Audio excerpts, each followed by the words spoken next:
Hello and welcome to the new video on my channel. Today I present you the story Twilight War. I hope you like it, and if you like it then leave like and subscribe.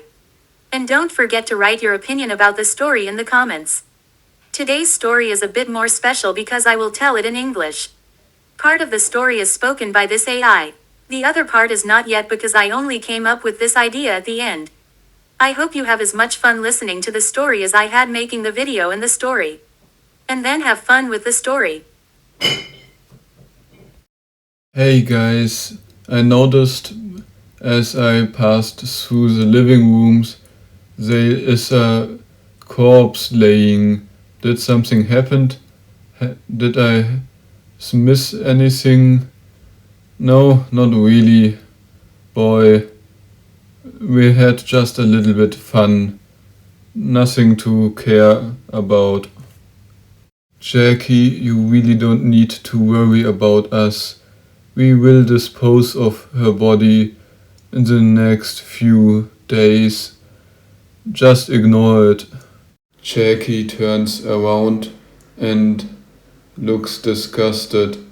He is disgusted because the people who he calls his friends are such pigs that they simply raped a woman in their own home. Jackie has that strange feeling that he should know who the woman was, but there is nothing in his mind. He goes back to the woman and looks her straight in her swollen face. Her body is covered in bruises and wounds.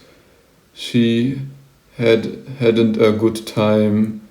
That is obvious, but there's something else. Something that shouldn't be and couldn't be. It takes a moment for it to sink into his mind. He realized that she is not dead, not anymore. It sinks in and only horror and shock is remaining in his mind. He's stumbling back and falling on the other end on the couch. She twitches slightly.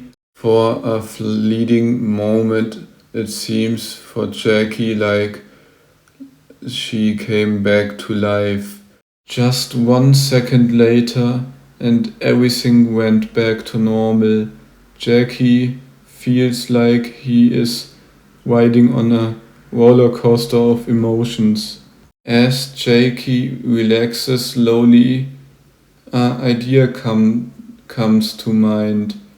He looks after her life signs, but they are no longer there. She is dead, and that is so strange that he don't know what to do.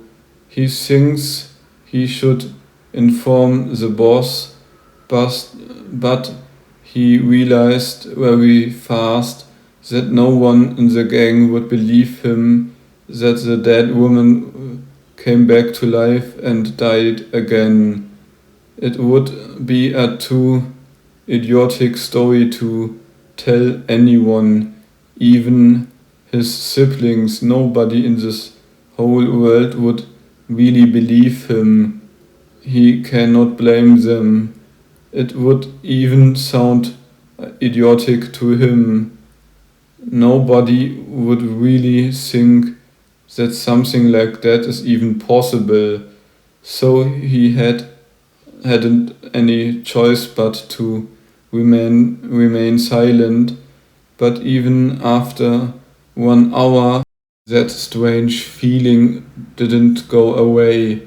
Every time Jackie looks at the corpse, he has that otherworldly feeling, like she is still alive but not in the shape or meaning he really knows, like she is something not from that world. that strange otherworldly feeling that is on the one hand fascinating, but on the other hand terrifying. He don't really knows what to do about that feeling. He wants to run away but can't, and on the other hand he wants to know what is the reason of that strange otherworldly feeling. But it's strange.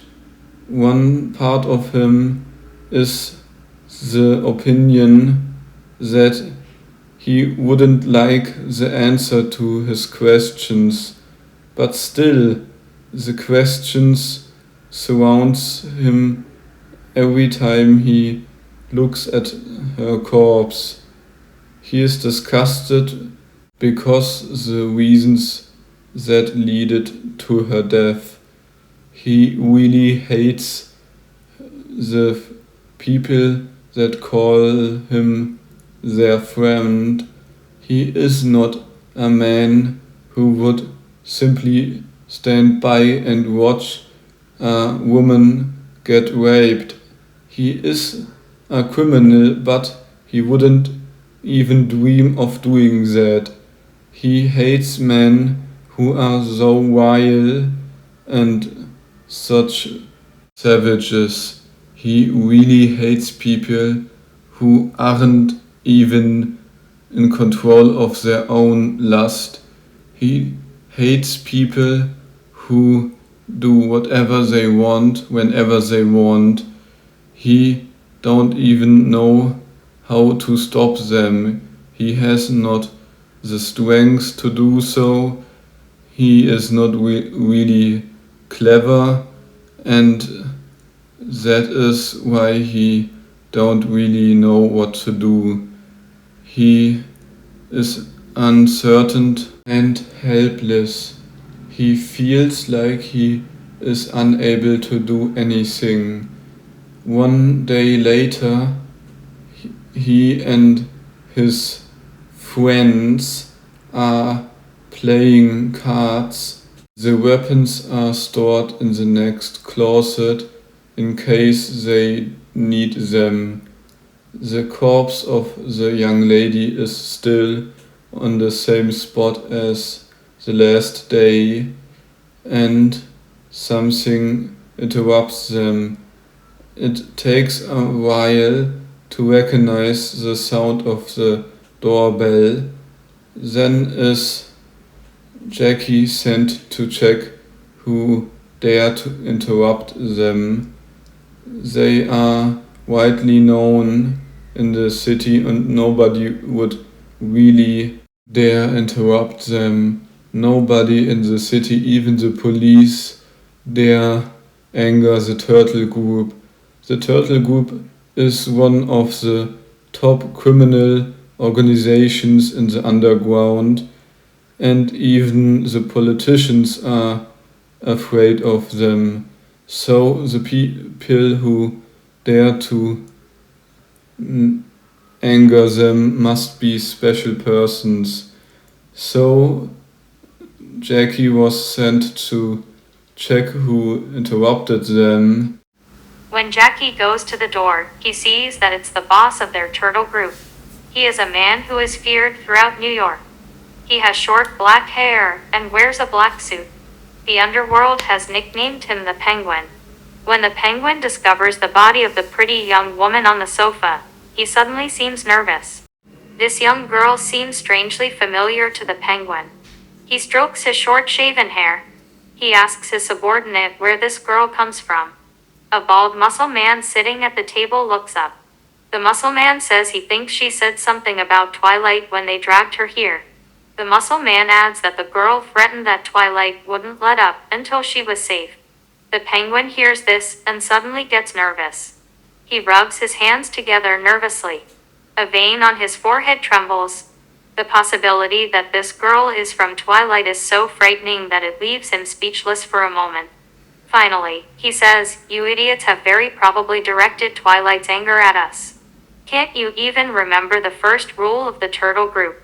All 5 men in the room prick up their ears when they hear this. There is a long silent pause. The Penguin sees that none of his subordinates want to say anything. So he says that the first rule of the turtle group was whatever happens, don't mess with Twilight. Jackie, the newest member of the group, looks up at the Penguin. Jackie wants to know what Twilight actually is. The Penguin continues to rub his hands together nervously. Finally he says, even I don't really know much about Twilight. Only one thing is 100% clear. No one who has messed with Twilight has lived long enough to tell the story. There are rumors that Twilight operates with supernatural powers. At the moment, Jackie thinks the Penguin is joking. But the room remains silent. The bald muscle man says, I think Twilight is nothing more than a story. The Penguin says he's not so sure. Jackie has never seen the Penguin so serious as far as he can remember. Jackie wonders how much of what the Penguin says is true.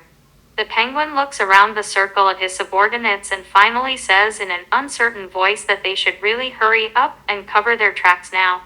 The fewer tracks that lead to them, the safer they are. At this moment, Jackie remembers that the girl has returned from the dead for a split second. This makes the possibility that Twilight has something to do with supernatural powers no longer seem so far-fetched. Jackie feels very nervous and insecure at this thought. He struggles to tell the Penguin and his companions. The Penguin looks down at Jackie and sees that he is nervous. The Penguin can see how insecure Jackie feels. He asks Jackie if there is anything he would like to tell them. Jackie takes a moment to compose himself, but then decides to say what he has experienced. No matter how it sounds, Jackie decides to say it now. He warns them that what he is about to say will sound very crazy. The Penguin waves him off and says that he should finally spit it out. Jackie takes a deep breath and says in a gush of water. He talks about the moment when the girl opened her eyes for a split second. He describes this bizarre, otherworldly feeling that emanates from her. The Penguin just smiles and thinks it's impossible. A girl returning from the dead seems impossible even to the Penguin, considering the connection to Twilight. The Penguin thinks that there is something more important than such impossibilities. So he orders his subordinate to dispose of the body and leave as few traces as possible. But to their horror, they discover that the body has disappeared. After a moment of shock, the Penguin tells his subordinates to search the building as quickly as possible. The impossibility of this girl actually returning from the dead now seems possible again. In the Penguin's eyes, this only further emphasizes how dangerous and mysterious Twilight really is. They don't have to look far to find the girl again. The girl is holding a cell phone in one hand and a knife in the other. The Penguin tries to knock the cell phone out of her hand with a pike jump. However, the girl proves to be surprisingly quick and agile. She dodges him. The muscular, bald man also jumps towards the girl. Meanwhile, he shouts loudly that they have found the girl. The rapid footsteps of the others can be heard through the corridors of the building. But the Penguins and the bald man still try and fail to catch the girl. She moves with a speed and elegance that flies past the human possible point. Every movement she makes seems perfect, and she doesn't make a single unnecessary move. She dodges a blow from the man and slips past him into the corridor behind. Renzi sets off from the corridor. But even before she turns a corner, she finds herself surrounded from all sides. Jackie is the only one who has kept a clear head in this adrenaline rush. Jackie watches as the others hold the girl. He shyly points out to them that what they are doing is a useless endeavor. Jackie thinks they should release the girl and not make Twilight any angrier. The girl smiles evilly and says that it is already too late for that. The girl says with an angry glint in her eyes and a sadistic smile on her lips that they had best say their last prayers already. Jackie has the impression that there is something strange about the way the girl speaks and acts. Then he notices that the girl doesn't seem to have any paranormal powers other than apparently being able to return from death. But this leads to the conclusion that, apart from her slightly superhuman strength and speed, she is not a great danger. This leads Jackie to wonder why she is so confident. The girl tries to free herself from the strong muscle man's grip. She looks at the muscle man with hate-filled eyes. Jackie would love to talk to this girl a little more, but he understands her anger. He can imagine how bad it must have been for her to have been raped. The way he sees it now, he is a great danger in her eyes again, nor is he of much importance. So the best option would probably be to simply run away. Jackie doesn't know exactly what is keeping him in this place. Whether it's curiosity or simply fear of the penguin's punishment, he can't say. At this moment, the penguin and Jackie consider at the same time that their ability could very well just be to control their physical functions. If that is the case, then it explains why she appeared as good as dead. Jackie and the penguin are thinking more or less the same thing. The two realize that the problem they face is that if they let the girl go, she will most likely tell Twilight what happened, and that will probably make them just as angry as if the girl just disappeared. For Jackie, the problem that the penguin has to solve is not quite so bad.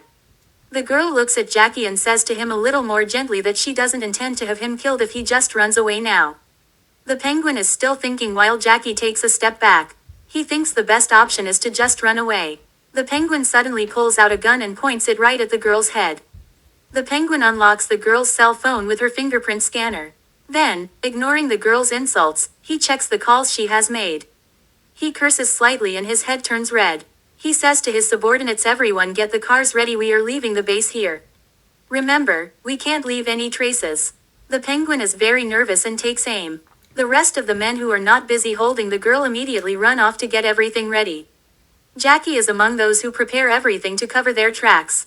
Her quick footsteps can be heard through the corridors of the modern building. Just before Jackie turns the corner, he hears something bizarre. A noise fills the entire corridor. This video was a bit special. I hope you all understood it well. And if you want to hear more of these videos, then leave a like and subscribe, and don't forget to let me know in the comments how you liked it. Thanks for your attention, and that's it for today's video.